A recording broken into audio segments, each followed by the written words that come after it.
How we doing, Marshall? All right, now how we doing today, boss? I'm excellent. I was going to introduce you to my audience, but your story is so raw and emotional. I was kind of hoping you would do it. Well, yeah, well, I guess the beginning, huh? Well, I guess the story begins, or a version of the story begins. I'd say it really began when I was 3 years old. I didn't really start talking until I was three, and so whatever you know that implied when I was younger, But I had a babysitter, and she said to me on the way out, she says, peace. And peace is, she puts up her two fingers, peace, like, goodbye and so long and see you, peace. And in my mind, I'm like, peace of what? I'm 3. Or, like, what are you saying? I understand that, he's hiding some candy somewhere from me. She's like, no, no, no, no, peace. And we go back and forth for, I would say about 5 minutes. But, I walk away dissatisfied with I guess with what I perceive to be nothing, nothing, and without a piece of whatever I wanted. She said, hey, you'll understand someday, and send me along my way. I didn't realize that that would be the last time I would see her, and so not to say that there was anything. I wasn't really distraught about that per se, but it was just like I never had an opportunity to sort of clean that up. This discrepancy between peace and peace. And so long the fast forward, just experiencing life as one experiences life, and I found myself at a pretty interesting a place that people can go when they start to feel that wherever they are in the world is not contributing much of anything, and just sort of diving into those kind of thoughts. And I found myself on the Brooklyn Bridge, or the Manhattan Bridge rather, as one as that's the bridge that rather forgive me. It's the Brooklyn Bridge over the East River, and so the I'm there and I'm looking at my phone, and something says, there's this poetry venue that you went to that one time. A woman I used to know brought me there once, and it was one of those things. Because as time has gone on, I remember more of the little details, right? Like going into my phone, my little Nokia, and this is back when you didn't have great internet on your cell phone. It was all pixelated, et cetera, et cetera. But I got the address of the Eureka Poets Cafe and stumbled my way down there. And that night, it was a great night. It was in contrast to the very first time I went. This was the homecoming for the 2006 Slam team. So all of the poets that were on stage that night had just competed nationally. So they were all fantastic at what they did. And so it was just this onslaught of beautiful work, beautiful talent, beautiful storytelling, just a lot of wonderful things. And I found myself inspired at that point in my life. And I had my little notebook. There was an open mic in the vicinity, or in the New Eurekan directly afterward, and I signed up for the open mic. One of the young ladies that was on the slam team had happened to stay, and I shared whatever poem I shared, right? And she goes, I think you're pretty dope, and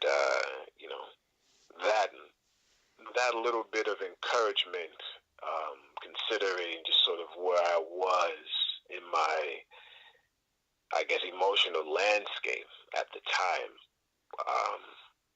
it sent me off on a journey of continuing this craft and pursuing spoken word, and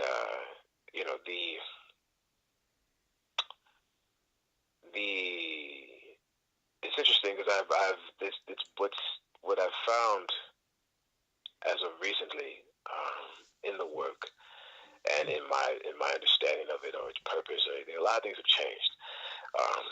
But one of the things that um, I guess I guess stays the same um, is that I guess we all have a narrative, and when I look at the narrative, right, the story of what brings you and I to this phone conversation at the moment, um,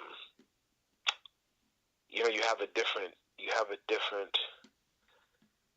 perspective of what was happening um, when you're so far removed from from the blast radius of the initial onset of a moment where one can feel like they are crushed or feel like life has just dealt them a hand that they weren't prepared to deal with, or whatever it may be. And and so it's interesting recounting it because there was a period in time when this was like the fulcrum of my work. My It was like I had this experience and it was I felt this pain and in this pain I found this place and in this place it helped me to move through that. Um, and yeah, I think it's strange. It's strange because I don't. It's like there's the moment, right? There's the moment of a thing that happens, and then there's the perception of that moment, and then there's everything one could have believed before that moment occurred, and then what they believe after the moment occurred. And then as time goes on, the perspective of everything that happened before the moment occurs starts to change. And what I found and what I've discovered, I guess personally, was that I think that the work now, or the story as it continues, has been more or less about.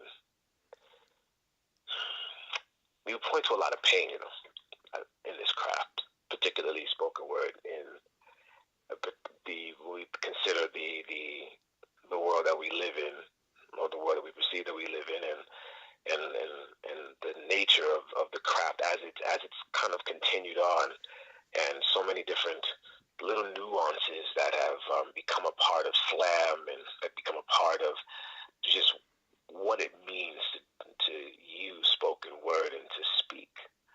And there's a lot of pain, a lot of wounds, and a lot of shouting, and a lot of hurt. And I think that the wondering or the question of like what heals when the poem's finished. What what heals when the poem's finished, and then what hurts? Who hurts when the poem's finished? Um, there's man, for all that it's worth, I mean, there's been, I've found poems to be, there's like this, there's a version of like, getting something out and saying something that matters. And then you wonder, like, what's it all, like, what is it for? And I'm really thinking out loud right now. This is interesting. I have no, this is, because I think that one of the things that I've found is that there's a story, and then I have a detachment from it now. It doesn't really, it's not a narrative that drives me the way that it did. And once I realized whatever I came to that changed that, it changed a lot of things about what the story means or what it meant. And I realized that it probably does mean things to people who would care to know that, at one point, Marshall Davis Jones was at a really low point, and this poetry thing sort of changed all of that. And yeah. If I could interject for a second, I had up until maybe a month and a half ago, never Yeah. heard of you. And a friend of mine, Jacob, came over and said, "Jay, you have got to see this video. It is amazing." Mm-hmm. And we went to YouTube and we saw Touchscreen, which I guess he'd already seen it, but it was amazing. It was just out of this world. And I was wondering if you would read that for us. Sure. That's a sure. I don't want the shows to be about the poetry. I want them to be about the poets, and in this case, you. But I feel like I Okay. owe Jacob this one. Well, all right now, well, Jacob, if you're listening, my man, you are. When you listen, my man. Uh,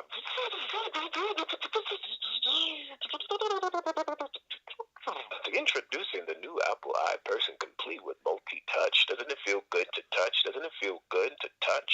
Compatible with your iPod and your iPad. Doesn't it feel good to touch? Doesn't it feel good to touch? No friends? There's an app for that. No life? There's an app for that. You are a complete loser. Yeah, we're working on it. Doesn't it feel good to touch? Doesn't it feel good to touch? Doesn't it feel good to touch? My world has become so digital, I've forgotten what that feels like. It was difficult to connect when friends formed cliques. Now it's even more difficult to connect now that cliques form friends. But who am I to judge? I face Facebook more than books face me, hoping the book face to faces. I update my status. 520 spaces to prove I'm still breathing. Failure to do this daily means my whole web wide world will forget that I exist. With 5,000 friends online and only 5 I can count in real life, why wouldn't I spend more time in a world where there are more people that like me? Wouldn't you? Here, it doesn't matter if I'm an average person, as long as I have a profile. My smile is 50% genuine. 50% genuine HD. You would need Blu-ray to read what's really me, but I'm not that focused. 10 tabs open, hoping my problems are resolved with a 1500 by 1600 resolution, proving that we might have made a few missteps in this evolution. Doubled over, we used to sit in treetops. Stood up upright, and someone slipped a disc. Now we're doubled over at desktops. From the Garden of Eden to the office of Steve Jobs. Apple picking has always come at a great cost. iPod, iMac, iPhone, iChat, I do all of these things without making eye contact. We used to sprint to pick and store blackberries. Now we run to the Sprint store. Big blackberries. Scary. I can't hear the sound of Mother Nature speaking over all this tweeting, and our ability to feel along with it is fleeting. You would think these headphone jacks inject into flesh to where we connect to disconnect, power on until we are powerless. We are love drunk. We e-trade, email, emotion like e-commerce, since now money can buy love for $9.95 a month. Click to proceed to checkout. Click to X out where our hearts once were. Click. I've uploaded this hug. I hope she gets it. Click. I'm spending time with my wife. I hope she's logged in. Click. I'm holding my daughter over a Skype conference call while she's crying in the crib in the next room. Click. So when my phone goes off on my hip, I touch. I touch, and I touch. Because in a world where laughter is never heard and voices are only read, we are so desperate to feel that we hope our techno logic can reverse the universe until the screen touches us back.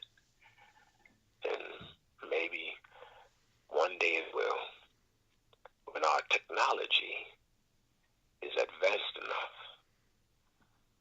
to make us human again. Thank you so much. In case I didn't speak clearly before, that was Marshall Davis Jones with Touchscreen.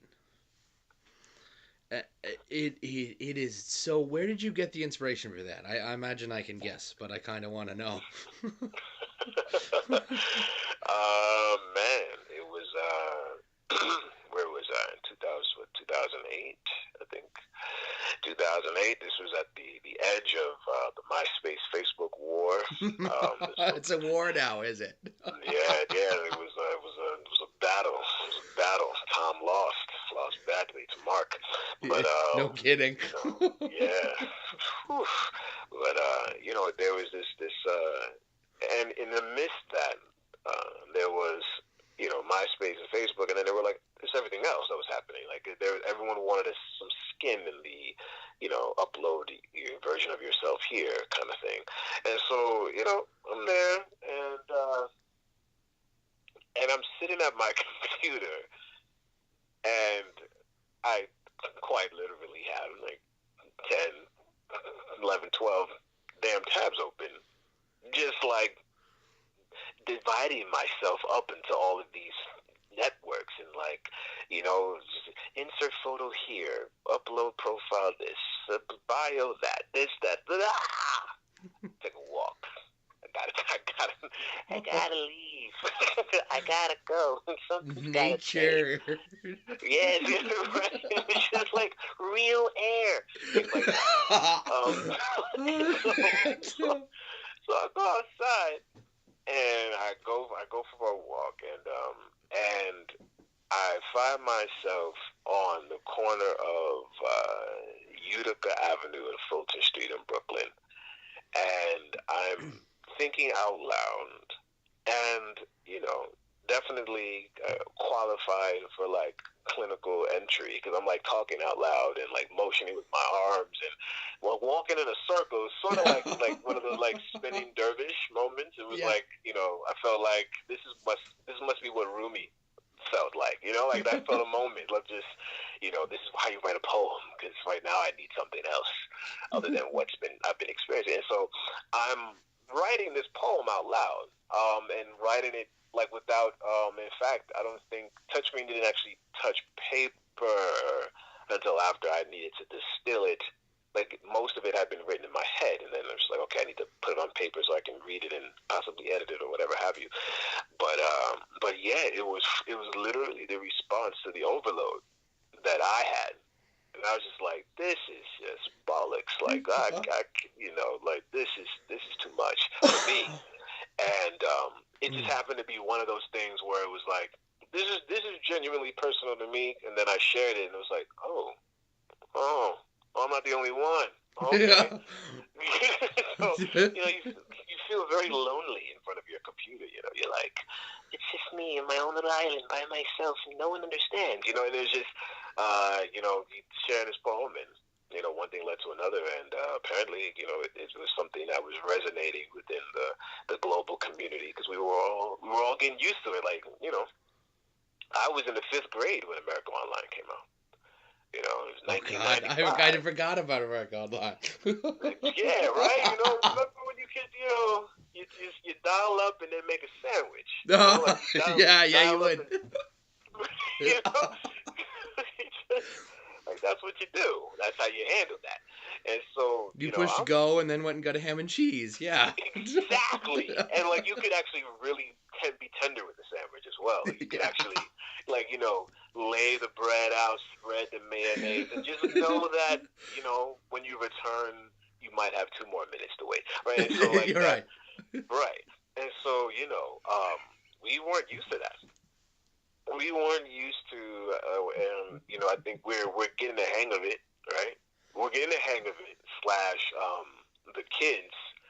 It's like it's like American Sign Language. So American Sign Language, when it first came out, it was really choppy. It was like 8-bit, right? Because people were still trying to like, is this the or is this the, right? You're like, they were just not.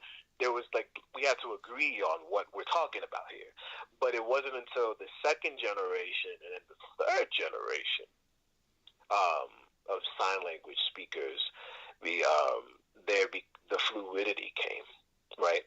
And so I think that what the frustration for those who did not have the internet from the time they were born, right? They're like, the hell is this? Like, what am I doing right now? And then you even look at the kids these days, and they're not really using social, like they use social media, but they have their own little language and way about it. The ones that were born into it, I guess. Who knows what the kids that are born now, but the sophistication and the sort of ease of use and the sort of like they're like, yeah, duh, just do this, that, we're fine. But the generation that that I was speaking to and that I'm a part of, I think was really like we're dealing with the hump. We're dealing, we're like, this is a lot of newness and what does it actually mean to sort of exist, and we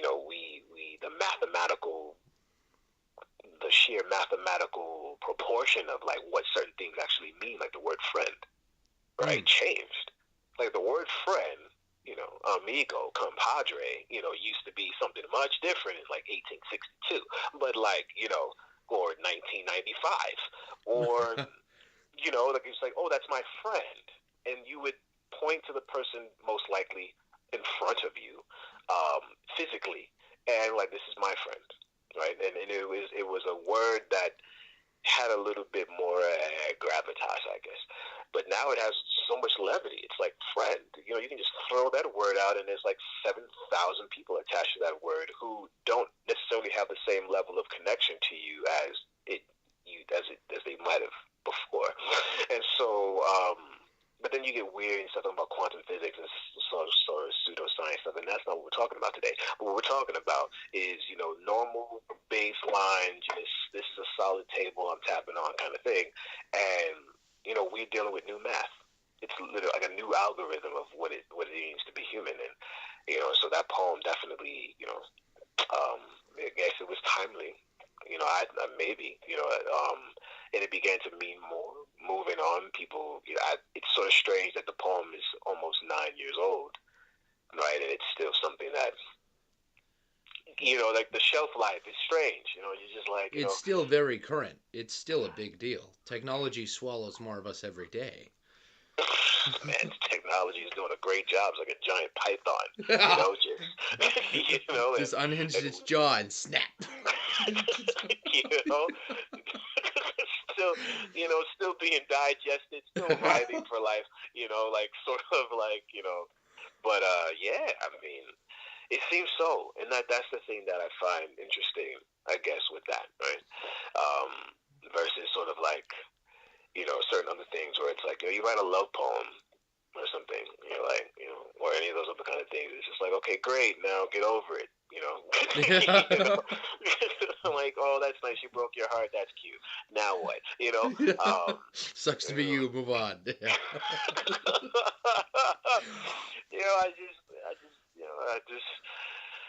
I mean, I guess with Romeo and Juliet, right? It's this love story, but I guess it's the tragedy of how it ends. It is. It really, because I think if it was like, had they lived happily ever after, no one would give a shit. It would be like, oh, and then the Capulets and the Montagues had a family barbecue. Like, oh, that's right. Whack. Well, it's just so much more. Oh, they poisoned themselves. But anyway, but yeah. Say what? Yeah. It's weird. Growing up, I've been probably writing poetry since I was, I don't know, 8 or 9. And I was convinced that when I found the right woman, the reason I would get her to hang out with me and maybe date me, was through the poetry. I've now been in a relationship for a decade, and it's weird. The poem, she's like, yeah, that's nice. Like, she doesn't. I mean, well, she cares and she supports me with this, but that isn't what got me the girl. It's that I mean, hey, blame the romance languages. Blame them, right? And the idea that like, oh, she wants to hear like the effervescence of her existence. It's like the plume of your existence, and like, oh, like, and they're like, yeah, that's, the joke is like when you say stuff like in public, right? When someone goes, and here's this poem I wrote for my lady, and then like all the women go, aww, but like that's only half. That's only half. Because the other half is what all of the women silently keep inside of their heads, and they will never confess this, and I will be called a chauvinist for saying it. Oh, I'm sure. Like, let's hear it. They're like, "Aw, poor guy." Like that's really, it's like, "Aw, sucker." Yeah. Yeah, right. Exactly. Oh, he's so stupid. Right. Like like that's really what's happening. But like but they're so amazing. You know, women are amazing at like they're better. Here's the thing that I think is fascinating that we as men really don't consider about like girls and women is that women understand social interaction much sooner than we do because of like action figures versus like Barbie dolls. Like Barbie dolls are rooted in this is a person, this is a female, and like Barbie has her friends and her boyfriend, and like there's like a whole life and like a whole like jujitsu of like socialness that goes on, right? But we're like action figures, video games, and then we're like, and then when it comes to like people, like we, you know, there's no female action figure that we're playing with that's like, you know, that we're like, and then G.I. Joe wrote a poem. And yeah, like, right. I'd love to see that episode. That'd be great. You know what I'm saying? So the stratosphere is like completely wide, and then like, you know, and then we become adults and we try and like, you know, then we discover the truth. And, you know, but it's fine. But it's good. It's a part of it's a part of it. I think it only works. I think it works once, right? It works once. It's like, wow, it's the gift, you know. But I guess it's like if you kept, you know, you only get one ring, you only get one bracelet, and you only get one, you know. And so when it's like that one time that like you surprise her with like this talent you got, because you know that's funny because a lot of people always expect, and that's with anything. Whenever someone does something that's to someone else exotic or spectacular, like, oh, you have a girlfriend as a massage therapist, they automatically assume that you're like, dude, you must be the luckiest guy on earth because she's probably massaging your toes all the time. Yeah. You're like, My other half is a massage therapist, and I'll tell you what, she does not massage my toes. She's actually kind of got this thing against feet. No. Exactly. And so, you know, the romanticism just goes out the window. And so it's just great, you know, like what people on the outside sort of speculate, and like what really happens on the inside, you know. But yeah, man. So that's that's so honest. Like, yeah, you know, you thought. I thought too. You know, I definitely thought. In fact, I think. You thought the pretty words was gonna get you the pretty girl. Well, yeah. You're just like, well, yeah. Listen, did you not hear the how I compared you to Aphrodite and the did you not see this metaphor of what you mean to me? You know, and that's, you know. I mean, I could just call you pretty, but that's easy. That's so dated, right? Like, right. You know, why not? Let me just tell you that you are your eyes are bioluminescent and like these stars were named after your pupils, like, you know, whatever. And she's like, what are you saying to me? You know, like what's happening? I think that I mean, it's a beautiful notion, that, you know, that art and that the use of art in that way, you know, and the expectation that that's what'll do it. But it's funny because I find I do find that it's almost like there was a I think it was Alice Walker? Not Alice Walker. Maybe it was Alice Walker. I think it was. But she was saying something about how her mother never told her kids that she loved them. Ever. Not a day. Not once. But she said, you know, she never said it. But everything that she did, everything that she was, showed us. And I found that to be a fascinating observation because we sort of have this attachment to sort of hearing certain things, right? Like, you know, tell us, tell me, you know, tell me, you know, and you know, and you have like, and it makes me wonder, right? It makes me wonder. It makes me wonder about like artists who become great after they die, and what is it about that?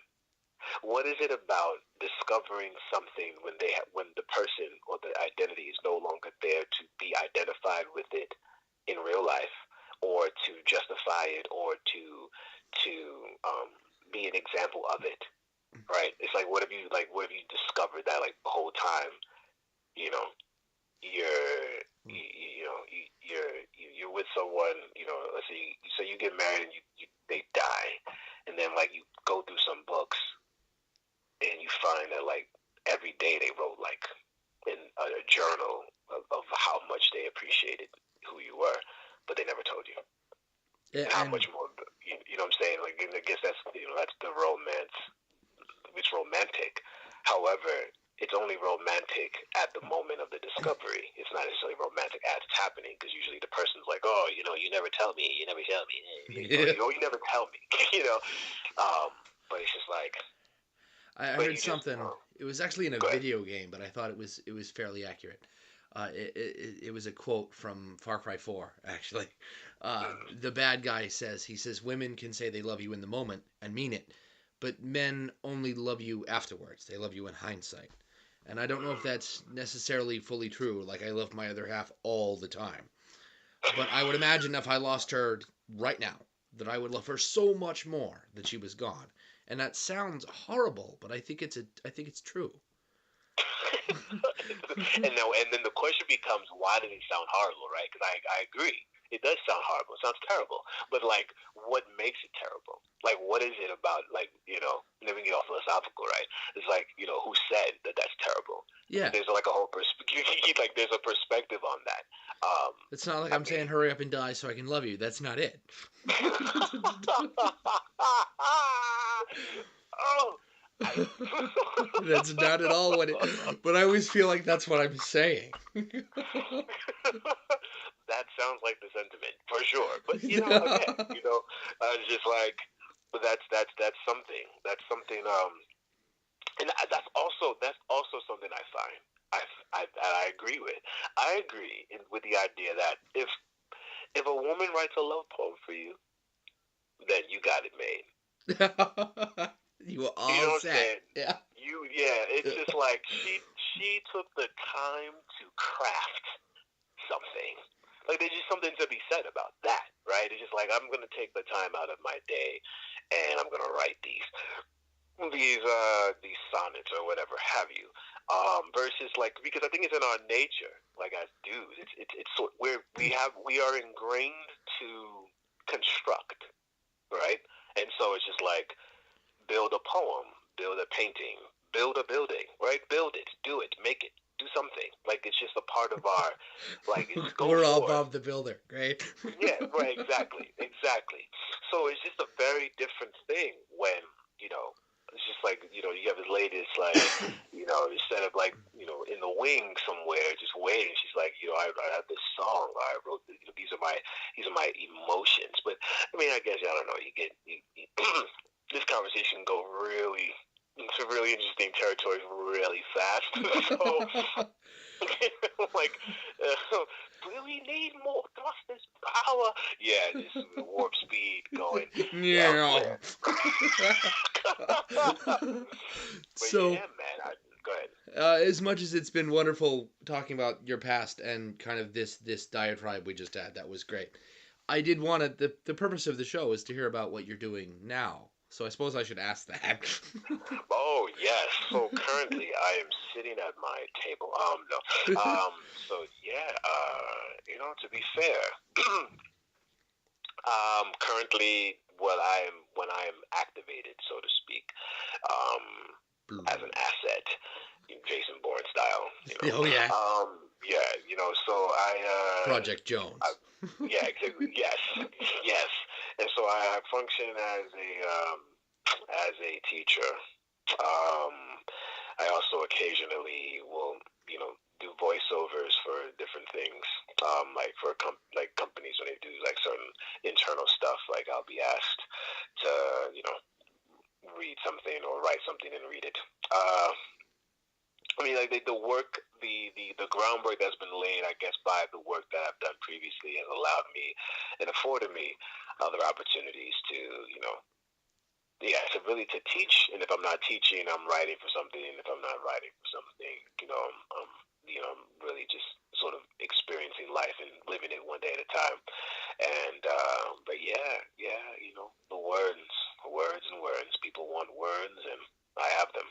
And so, that's really the long and short of it. It's So when it's you're not not glam. getting all waxen poetic with me, and you're not teaching, and you're not writing, and you're not making pretty words for other people that you're then going to read for them, what do you do to de-stress? Oh, You hit my people for friend. coin. You play video games. What do you do? Yeah, you know what? That's man. Oof, I miss video games. I miss I'm video. actually, I, I do.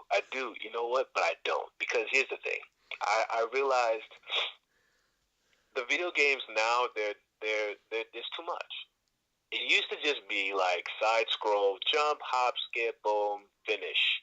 Now it's just like there's a storyline, there are characters I got to be invested in, and like you're thinking about them when you're supposed to be doing something else, and you're just like, that last puzzle from level 4 that unlocks a thing that you need for level 17, and then like etc. And then like now it's just a lot. Like the video games are like movies, but they're longer because it's not a movie's finished. You start the movie, you end the movie. With a video game, it's just like you are the movie, and it's like a 30-hour film. And so I think that video games, there's too many save points. That I avoid those games. I avoid those games. If a friend of mine has like Street Fighter, Oh, oh yeah, you know, oh yeah. go with it. Go with it, right? Because it's over. It's like Hadouken, Hadouken, oh KO, put it down. Hadouken, that's great. It's just like that's it. But like, jeez, man, like for individuals that get in it, that get in those games, man, that have the if you're able to balance like life, I know myself enough.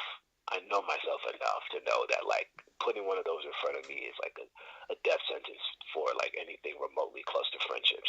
So like I just like and I'm already sort of quiet and hermit like as is. So I would definitely be like, yeah, no, friends, what are you talking about? I'm on. You know how deep I am in this Call of Duty right now. Like I'm I know answering the call. friends. Yeah, I ain't got time So for friends. I've so seen yeah. friendships end over Mortal Kombat and Street Fighter. Oh, ooh, yes, there we go. So I mean, so really, I do it like I exercise pretty regularly. It's like I enjoy movement. I enjoy the study of movement. I enjoy dancing. And just different things to keep the body moving. Things that don't involve words. It's like because words are the way I make a living, I think that I can get tired of them, and so it's just like, well, why are people talking? Why are they still talking? They're talking still, and so I like to find things that or why are they asking me to talk? I don't want to talk anymore, and so like that kind of Like, don't you understand? I quit. I'm off the clock right now. Shut up. Right, exactly, and that's the thing, right? Like when you're like that's it.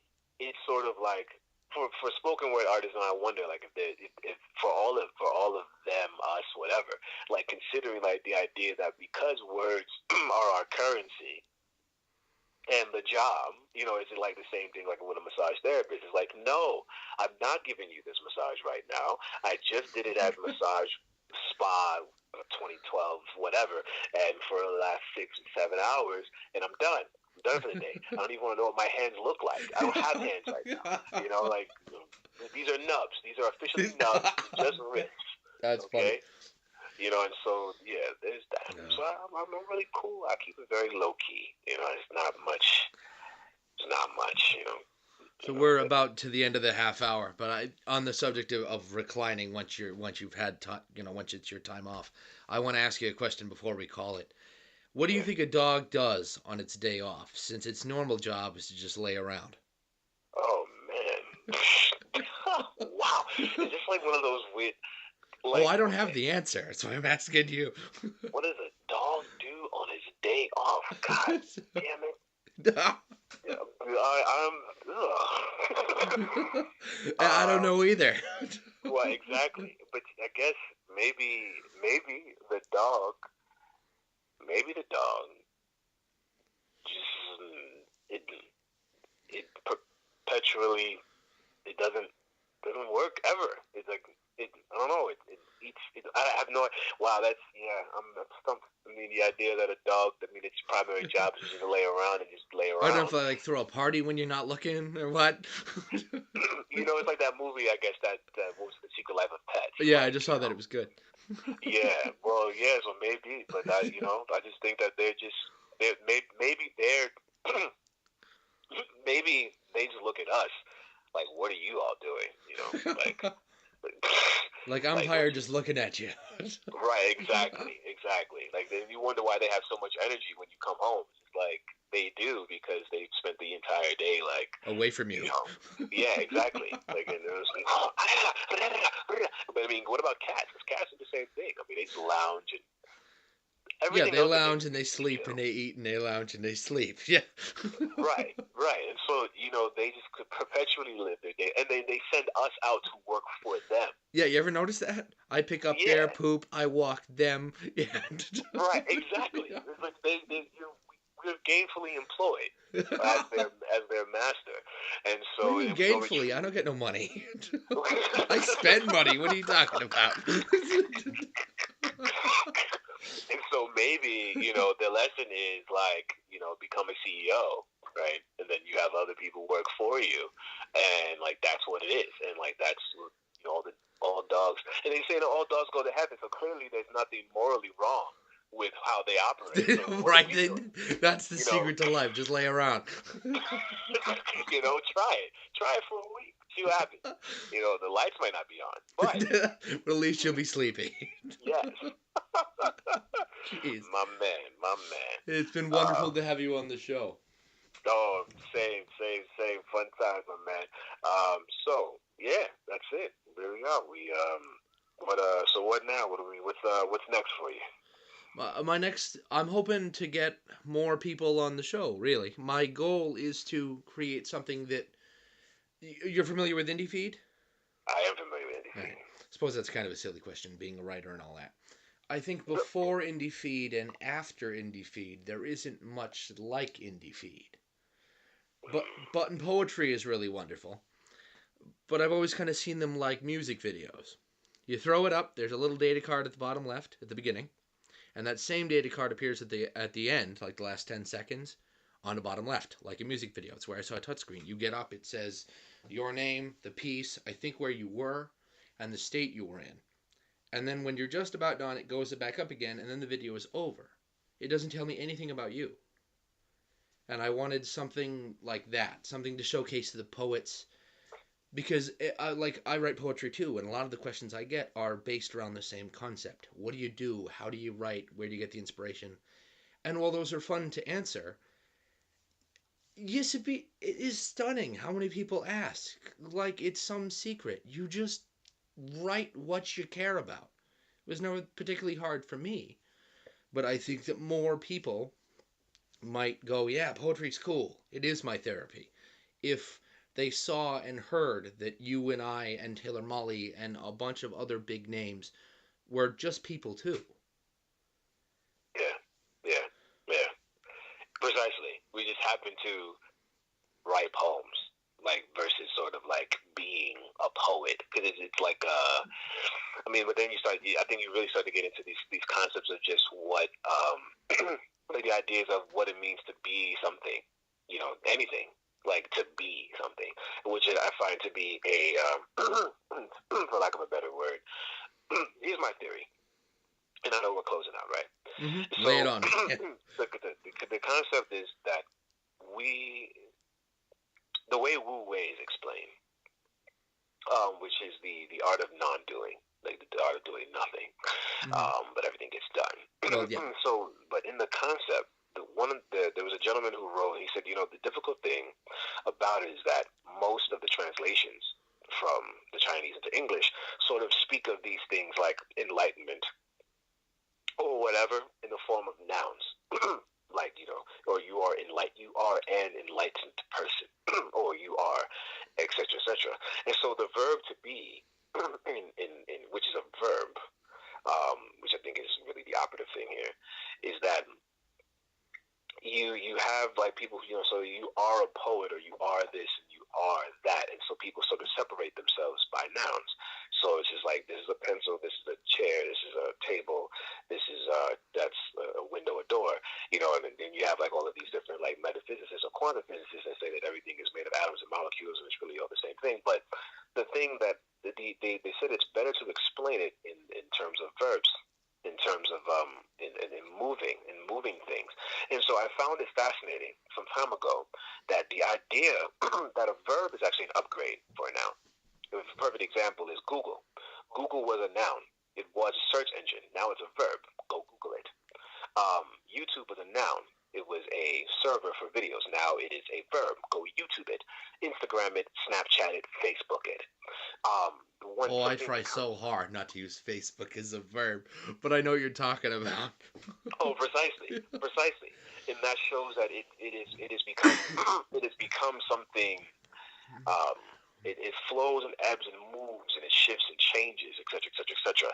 And so I think a lot of times when there's this sort of static thing that individuals will do with anything is like, so you are a poet, so now you're categorized as such, and so there's sort of like this expectation that there's nothing else that happens outside of you sitting in a corner somewhere with a feather in your ear and like ink dripping off of your fingertips as you calligraphize, your latest, body of sonnets. Like that's what, because you must be doing that all the time. Like, and then like, do you have little elves that just whisper things into your ear? Like what is because this just must be what's happening all the time with you, right? You don't ever use the bathroom ever. Right. I don't have time for that. I'm busy writing. Yeah. What? Pee? What are you talking about? What is pee? Yeah. You know what I'm saying? And so I find it very fascinating that this approach that you have is pointing to that, because it is this thing, and I'm sure it's also, I think, what sort of like a microcosm of what celebrities must have dealt with when they were the only ones that people paid attention to, right? Like when it was just Tom Cruise or Meryl Streep or any of these people that were quote unquote in the public awareness as celebrities, there's sort of like this box that they're trapped in. Like, you're the movie star, and this is what movie stars do, and you too do not urinate. You're working on your acting method for your next film, aren't you? That's all you don't have time to poop. Yeah, right. And then you discover that, like, oh, it's like, the internet shows, like, here's Tom Cruise getting a burger from McDonald's. Like, like, oh, he does that. Whatever. Yeah, everybody farts, but no one talks about it. I don't know what's up with that. What? Exactly. Like, when's the last, you know what? I dare you ask, like, when's the last time you farted? That's funny. You know what? I know my parents do, and I have never asked them when's the last time they farted in their whole lives. Yeah. You know what? This is inspiring. I think I'm going to start asking questions like that. Like, you go on a date, and you're like, la, la, la, yeah, tell me about the story. And when's the last time you farted? Right? That's awesome. Like, icebreaker, Oh, yeah. A smelly green icebreaker. You know what I'm saying? When's the last time you stubbed your toe? And how did you deal with that? Did you ever get a paper cut? What swear word did you use? Yeah. When you fell down that flight of steps, what were you thinking? Like, those kinds of things that, like, it's just like things happen, have you ever had road rage? You know what I'm saying? Have you ever wanted to throw an egg at someone's window? Have you ever kind of wanted to punch your friend in the face? Yeah. Right. Yeah, exactly. Because everyone's wanted to punch their friend in the face. Of course. Everyone's had the thought. That's like, why they're your friends. Exactly. You are my friend because I endure and hold back the urge to punch you in the face. And I wouldn't do that for that other guy that makes us friends. Exactly.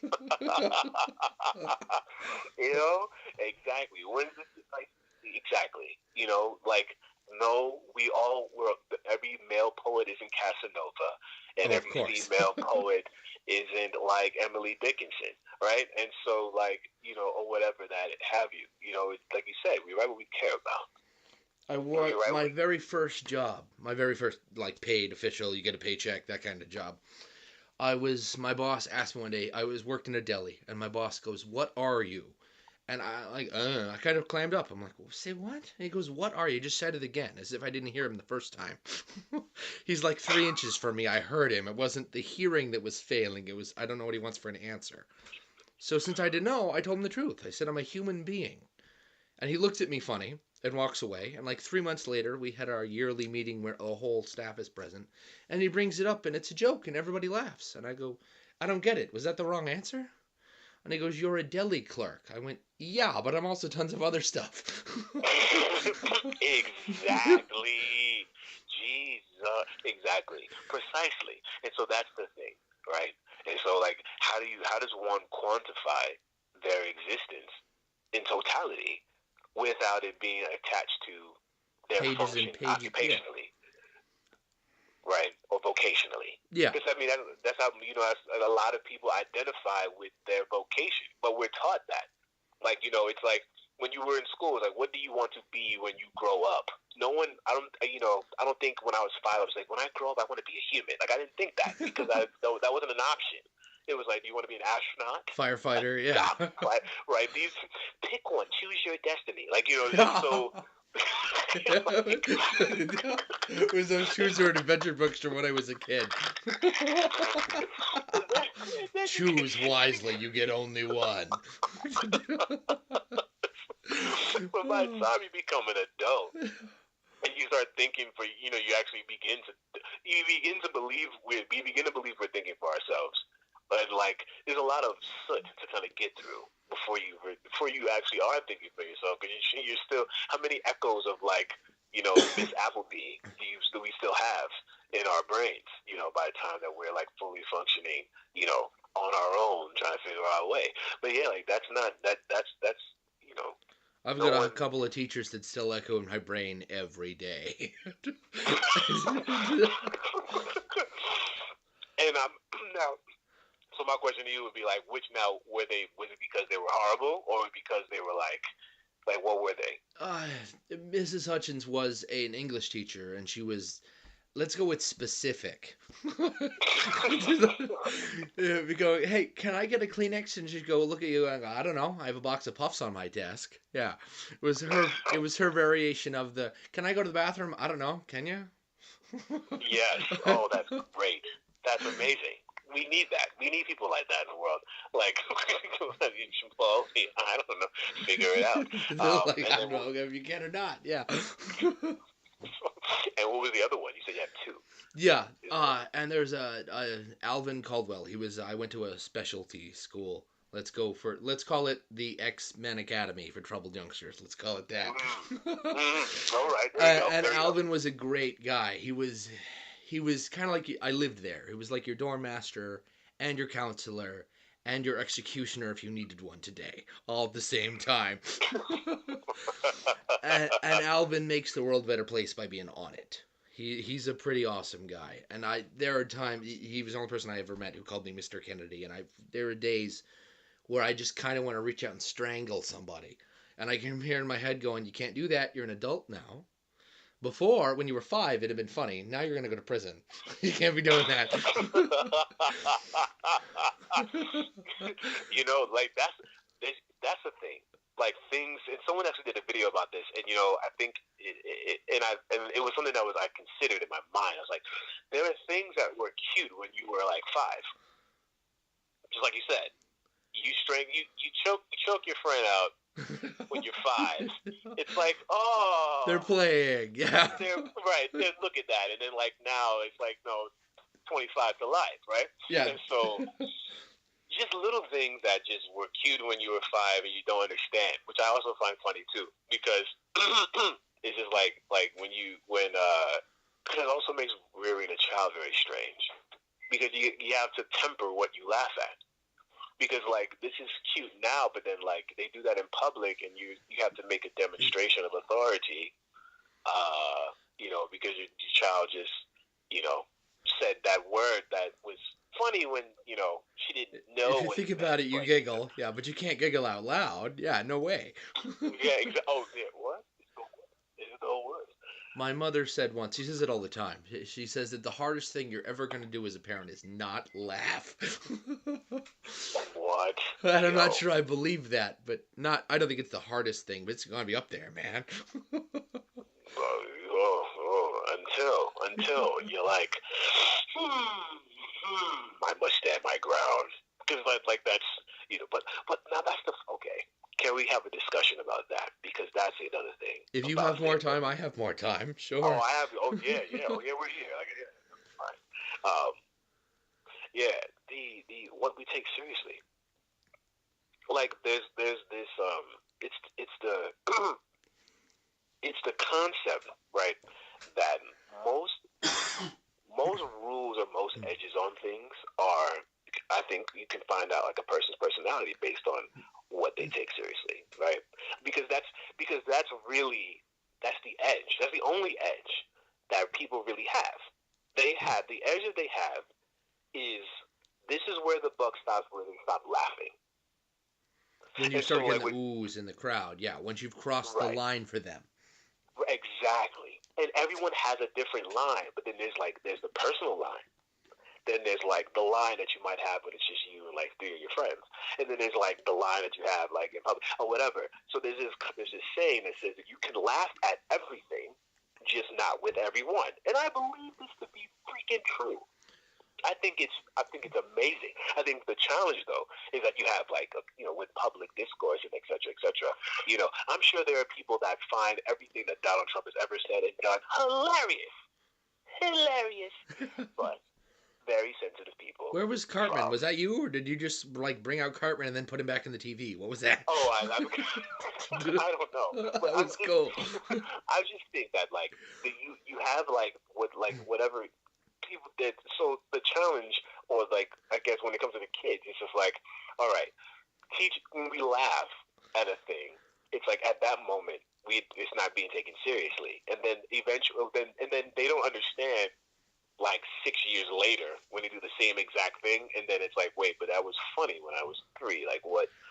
Now that I'm 9, did the joke change? I thought this was a joke. This was a running joke, and so I don't know. I think that it is wise, I guess, to suggest that like the hardest thing is to like, because it's like you don't want to take it serious, and like I think like, being around kids sort of reminds us that we take shit way too seriously. And like there's things that we can just back up off on. Now, using Trump as an example, it's just an example of like, I know that there are people that might publicly say one thing, but like privately just be like, whatever, right? And that's their right. Everyone has that right, right?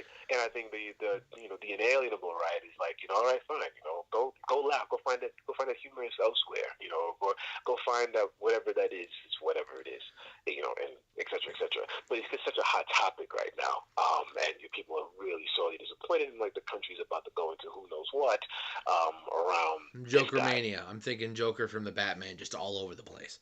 Yeah, I mean, this guy just. I mean, it's sort of strange to me that it's like, in my mind, I'm like, this is like, this can't be happening. Like, this isn't happening. Like, when I see him do press conferences and I see him talk, because actually I didn't really, I was following things and I was aware of things, but I wasn't really watching him, because I was just like, because it was negligible to me, because it was almost like, no, and then like election day came, and we're like looking at the polls. It was like, oh, You're like, say what? he's whipping her ass. Like Donald Trump didn't just win. Like it wasn't just like, oh, and then at the very end it was like just 2 electoral votes and Donald's in. It was like, no, he whipped her ass. Like, like bam, Trump is in the house. You know what I'm saying? It was just like, listen, for all the shit everyone's talking right now, nobody must have been out. I to kept vote. waiting for him to win and then go April Fools. I was just wanted to see if I could. Bye. Be like, look what money does. That would be amazing. If it was like, if Hillary comes up and swears in, and we're like, wait, what?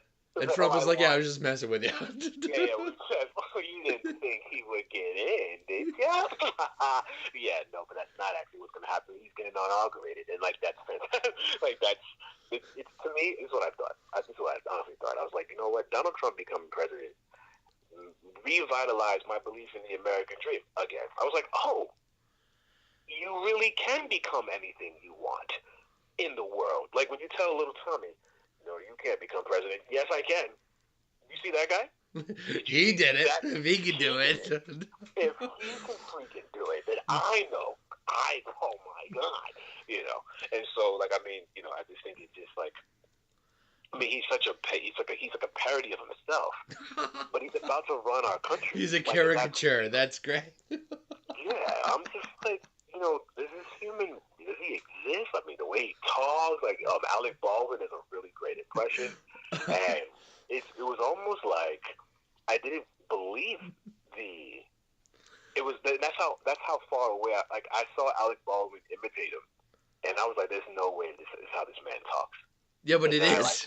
But it's exactly how he talks, and I was just like, oh, wow, this is happening, you know. And so you know, I think that like it's gonna be the butt of a lot of jokes. I think that, you know, we're gonna have to laugh our way through it. But that's, you know, that's how we deal with everything, right? And, you know. Oh yeah, humor is the best medicine, and I think sometimes the only one that's going to remotely work at all.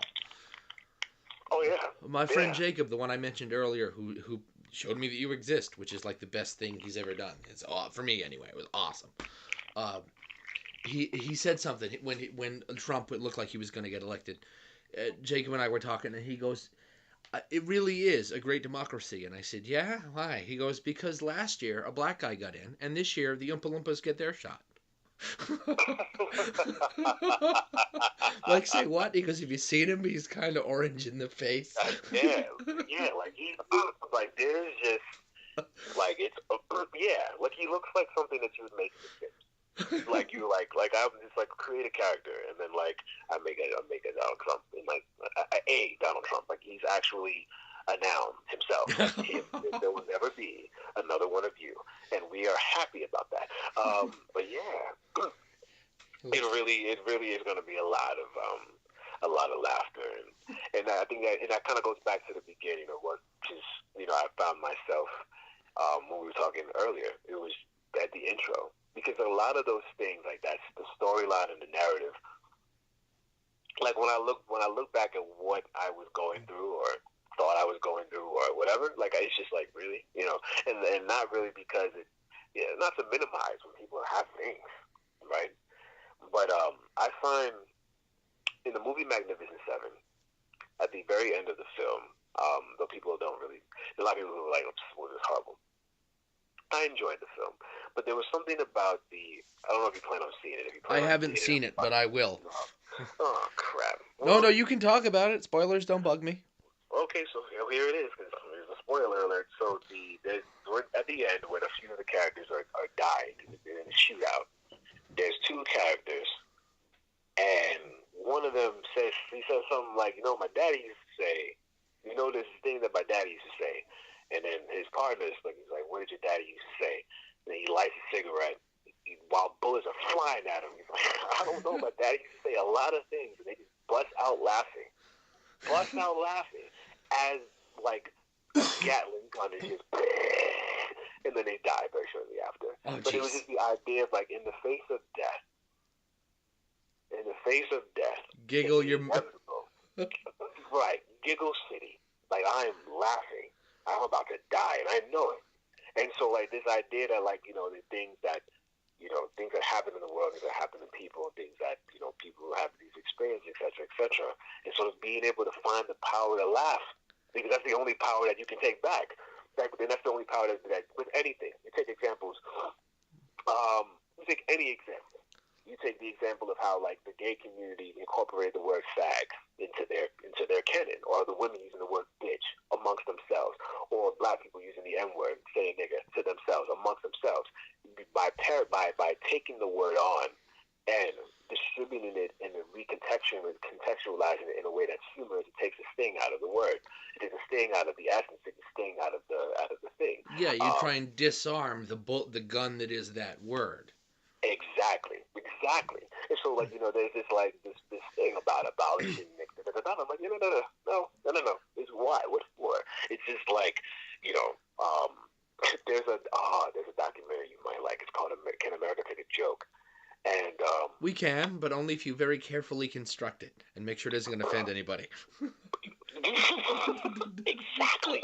And one of the things that was a part of the dialogue was like it's particularly like sensitivity training, and they said that when there's sensitivity training and sort of like a desire to work on the language, like on college campus, et cetera, like these trigger words and trigger warnings, et cetera, it says that we're allowing the most sensitive of us to determine what the rest of us can hear.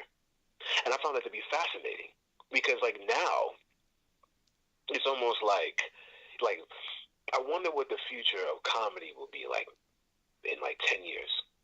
Clean as a baby's butt right after having its diaper changed. That's what it's gonna be like. Oh God. There won't be no swearing. You can't have that. I know, trigger warning, you know? You can't use the word drummer. That'll offend real musicians, you know. You can't use the word short. That'll offend me because I'm a tall person. You know, I can't have any of that. Right, exactly. Yeah, like, you know, I've been, you know, I feel a way about the verticality that's been bestowed upon me via my the verticality, that's awesome.